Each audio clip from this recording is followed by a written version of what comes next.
Hi, I'm Andy Luke, podcaster, novelist and an occasional cartoonist. At the request of my patrons, I'm casting an eye over the Star Wars TV series Ahsoka. Before we get there, I want to talk about my relationship with Star Wars. If you want to get straight to the review, go to this timestamp. As you may have noticed, my surname is Luke. When I was a young boy, there were two holy texts in our home: the Bible and the Holy Trinity. There was nothing so revered as the epic monomyth of Star Wars, the daring remix and reinvention of Empire Strikes Back, and Return of the Jedi's part epilogue, part best of hits. Like everyone else, The Phantom Menace felt like a damn squib. Attack of the Clones, while admittedly flashier, compounded my disinterest. So much so, while waiting for its sequel, I imagined the fall of Anakin Skywalker in a partly pornographic comic. Revenge of the Cantina saw him join the Max Rebo band as a roadie and drink and drug himself to oblivion. I did watch Revenge of the Sith in the cinema. It was a long day at work and I genuinely fell asleep up to the last scenes. A few years after The Force Awakens went out, someone suggested I give it a look. After noticing elements of a shot-for-shot recreation and learning to hate this robot, I gave up after 10 minutes. I didn't bother with Star Wars again until my partner recommended I give Rogue One a try, and its emphasis on politics and guerrilla insurgencies and world building gave me something from Star Wars I'd not gotten in a long time. And during the pandemic I watched The Mandalorian online with friends, and like so many of you was really impressed with the cinematography, tone and pacing. And besides a few 1980s comics, that's the extent of my relationship with the revered franchise. So you'll find no Easter eggs in this commentary, rather hilarity at how uninformed I am. No extended universe passionate rants, just an objective intellectual ignorance. I'm just a guy who knows story. We open with a familiar scroll, a helpful update. Wait, Morgan, who? The resonance in these opening shots instill me with the same sort of confidence as a similar tactic used by The Force Awakens. I'm calling their bluff. Oh, a bluff? Letting them aboard, he undoubtedly has some cunning tactical manoeuvre. Don't worry, Mr. B. I have a cunning plan to solve the problem.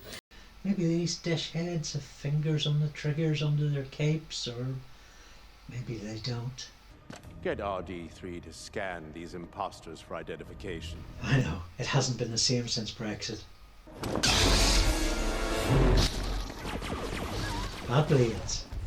The unlocking of the cell door also looks like a shot I've seen before. Emperor Constantine has let himself go. Ahsoka searches among ruins and sigils, an archaeologist's wet dream. Looks like an old ashtray pre-smoking ban.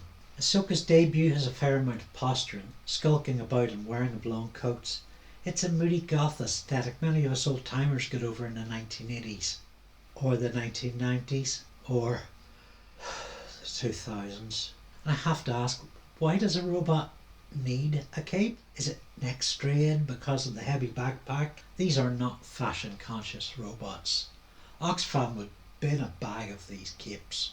Capes even, they'd be more used as bin bags. The episode is filled with so much of Star Wars visual language, it's less cosy than it is playing it safe and lazy. Initiate self-destruct protocol. That's more destruct and self-destruct. That's a world leader scale tantrum.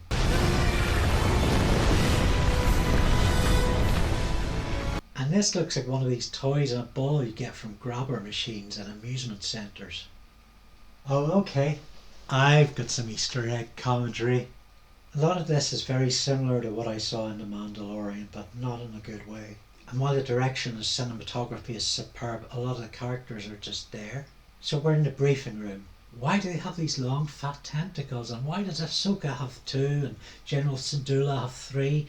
They look a bit like monster wieners hanging from their heads. It's a little hard to unsee.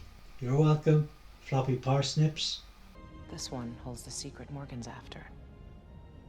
Which is? I can't tell you. It's a secret. I'd say this for it. Master and Apprentice is a veritable feast of special effects.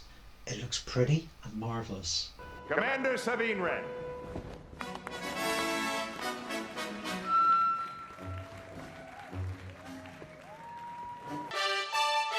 Where is she? I don't know, she was just here. And we get Sabine Wren in Star Trek 2009 raising hijinks. Oh wow, what a daring character. How bold, striking out from all those people attending an award ceremony. To devote your life to coming up with an innovative formula for tomato juice with bones in. Her bravery will only increase our understanding of human and speeder bike to E-wing fighter physics. See how she's only inches away from getting smattered all over this craft, leaving the pilot with a profound trauma that he won't get over for decades, but instead surviving and giving him a transcendent meditation on the cursory nature of life and death. This makes me like her so much. I really respect that. This cat thing I'm calling Burble. Hologram man looks like a nice death cult nutter. Albino girl and shrill witch visit the smokers area. Commander Riker is there. Sorry, this is Balin Skull, played by the late Ray Stevenson, to whom this episode is dedicated. I hadn't heard of Stevenson until now, and that was a surprise because he's a Northern Irish actor from Lisburn, 13 miles from me. His last 20 years saw him put in his commitment to the screen, appearing in historical drama Rome, and as a Punisher, Volstagg and Thor Ragnarok, on Black Sails and Dexter. In the latter as Isaac Serco, he was nominated for a Saturn Award for Best Guest Starring Role. He's fine here. I've not really got a feel of his character yet, but I sense there could be more going on for me to get to. Everybody in Ahsoka seems to know everybody else. Balin. Lady Morgan. Who is this Jedi? Ahsoka? Give it to us. Us. General Sometimes Syndulla. you wanna And you, go Morgan. She was a great ally of Thrawn. Commander Sabine Wren. Senator Jai Kell. Commander Renton, copy. Order. Governor Zadi's... By my ancestors. Ahsoka Tano's former apprentice is on the Thal. Sabine. Hello, Huang. I taught younglings to build a lightsaber. Balin Skull. He disappeared like so many Jedi. Mandalorian. Anakin never got to finish my training. I've never seen the Clone Wars or most of the other deep lore referenced here, but I feel fairly well onboarded with not a lot to keep track of. That might change as time goes on. There's a lot of quiet in this episode, so much so that one might predict a licensed white noise album. You missed the ceremony. It slipped my mind. Are you kidding? I don't know, she was just here. Is Sabine supposed to be a villain? She's got all the charm of an academic symposium presented by a character from Star Trek Discovery. This is a precocious brat, a walking recruitment poster for the Sith. Ahsoka is a knowing, wise and contemplative one. Wren is a too hip for you, I am sarcastic one. Master and Apprentice leans a lot on stereotypes. Stereotypes are not necessarily a bad thing, being used in social psychology since the 1950s to categorise individual and group behaviour for quicker processing of information in one's environment. Women are warmer and more communal. YouTube audiences like to leave comments. These are generalisations and sometimes off course, but they can serve as a beacon for thinking. They can be useful to writers to plant ideas which they'll grow character from. The types here are not so much weak or hackneyed, but that they are loyal to the stereotype. There doesn't seem to be much blooming from them. They're more than cardboard, but plywood ain't much more. I think I know how to find Ezra. Oh, okay, I got this. Oh, here we go. Ahsoka has a predominantly female cast, which is a positive, depending on whether there is an equivalency within their pay grade. The map stays here. Oh, what do you think might happen next? The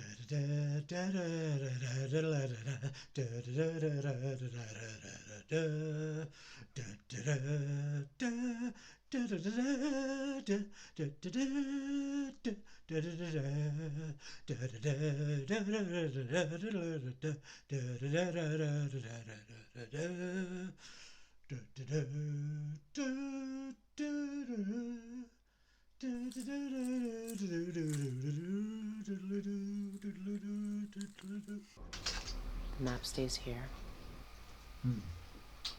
Please do not like, comment and subscribe. 3 figures. 3 jelly babies? 3 faces. 3 witches? The 3 investigators? The key. Yeah, so I bought 2 of these.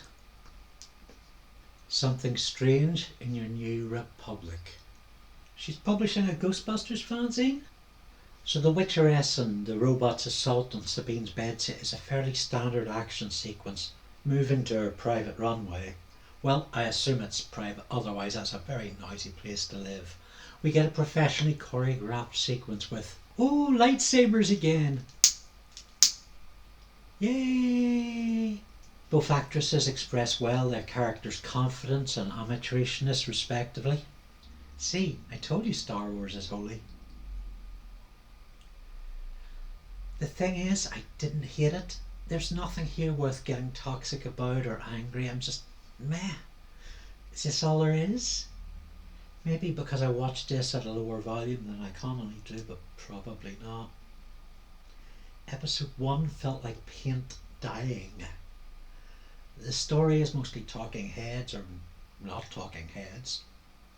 Ahsoka finds a map and Sabine gets stabbed. That's the story. And reluctantly admit there were quite a few times spent wondering when the episode would end. The closing credits pay some dues to Dave Filoni, Ahsoka's writer, director, creator and executive producer. Filoni is the chief creative officer of Lucasfilm. He's been a powerhouse in seemingly all of the Star Wars TV series, including all the ones with a great reputation. Prior to that he worked in animation, on the Avatar series and storyboarding for the groundbreakingly brilliant King of the Hill. He's written Clone Wars comics and is to write and direct a coming Star Wars film all about the interconnected stories that have made up the TV shows. And that's it from me. This channel has some great pieces on Doctor Who, Always Sunny in Philadelphia, and soon a long form series on the writing of Stephen Moffat. PLCS. Please like, comment and subscribe. Stop trying to coin the phrase. PLCS, it's a thing. I promise never to ting your bell with pointless filler, except for my gerbil videos.